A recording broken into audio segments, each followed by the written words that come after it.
In the last few days, I had a very interesting thought process in my mind, and I was just questioning myself, why do we self-sabotage our ideas, plans, decisions? And I was focusing this question mainly around my relationship and my business. And I don't say I found answers and I have the Saint Grail to define this area. I'm just about to share what's my personal take on this topic. So self-sabotage comes from the lack of trust in ourselves, the lack of trust in our decision-making process and system. And every one of us, every single human being on earth has a very strong instinct of making decisions. It's called intuition.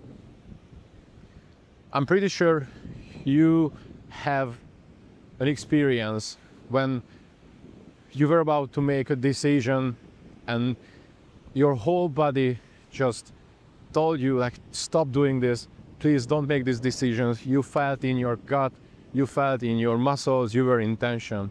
That was your intuition. And your intuition is coming from pure love and your heart.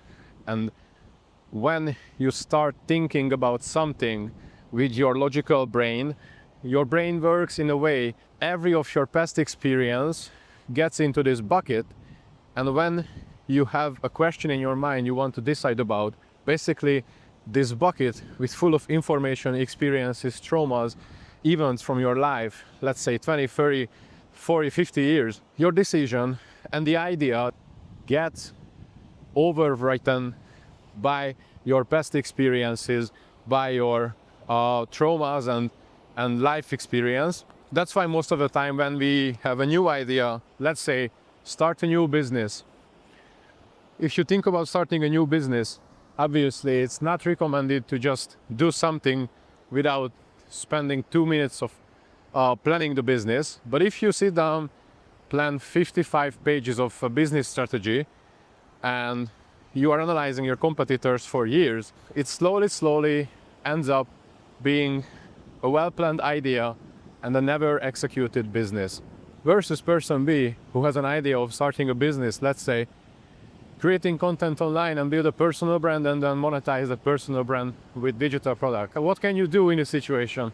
Have your phone in your hand, press record, and just talk to your camera like I'm doing now. I'm walking here in Bali with this beautiful sunset behind me and recording this video.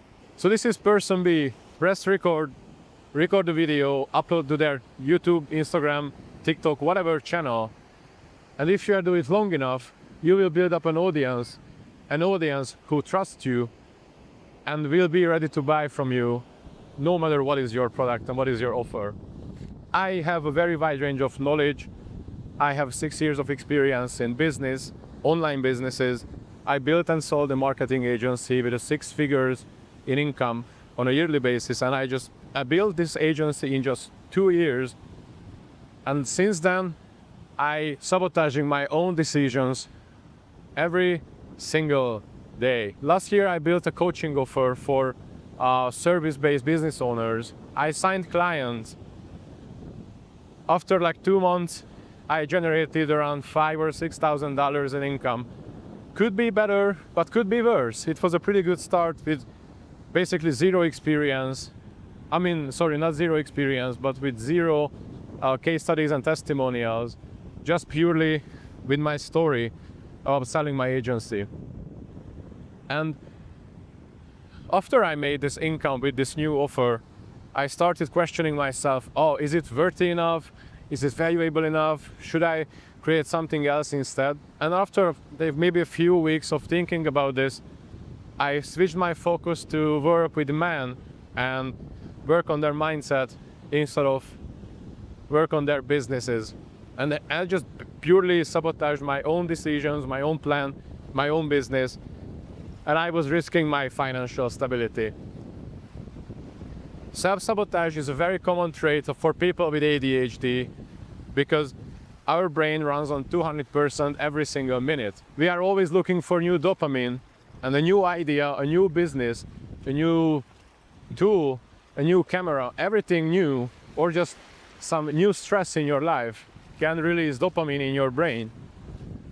And this is one of the main reasons why we are sabotaging ourselves all the time, because we found a new idea. We can validate because people are biased, and our mind has a thing called cognitive bias, which trying to validate our perception of life. For example, in a relationship, if I have a feeling that my partner is cheating on me, I'm constantly looking for validation. If we meet with someone in the city and my partner will smile on them, that will be a trigger to my brain. Oh yeah, she's cheating on me. Same applies in business.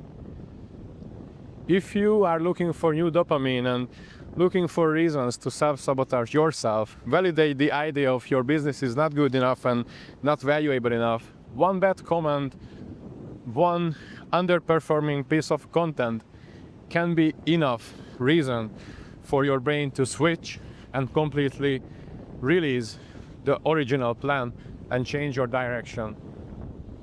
This is a very dangerous part, and what you can do is to set external accountability. Find someone. It shouldn't be your partner. It can be a good friend, it can be a business partner, it can be someone random online you find somewhere in an accountability group, and set a target of weekly or monthly goals, and set some kind of risk that you have to pay if you fail and if you won't finish your goal. For example, if my goal is to publish 10 pieces of content a week, if I won't make it, I have to pay 100 euros for my friend. This is an accountability partnership, and I have a weight on my shoulders that's hard enough for me to pursue my goals, and I don't want to pay 100 euros, obviously. But it's not painful enough to be completely miserable and feeling frustrated if I will miss my weekly or monthly target. It can be an effective first step you can take in order to reach your goal and stop self-sabotaging yourself. And on a deeper level, you should analyze the reasons why you are lacking of trust and you are lacking safety in your body. For me, for example, an important part in my lack of safety in my body comes from my family traumas with my mom and my dad. And I'm working on it actively with a therapist on a somatic level. And my body holds back a lot of negative emotions, a lot of shame, which I'm working on now with a coach to release all these emotions I'm holding back in my body. All of us has a reason deep down why we are sabotaging ourselves. And it's a very, very hard challenge and very tough journey to find out. After you will find out, to change, it actually becomes easier, because in self-awareness and with your inner work, the hardest part is to find the root causes of your current present traits. And after you will find out, you will have the opportunity to work on it, to change the bad habit with a good habit, and be very conscious on a daily basis about your actions. I hope this helps, and see you in the next one.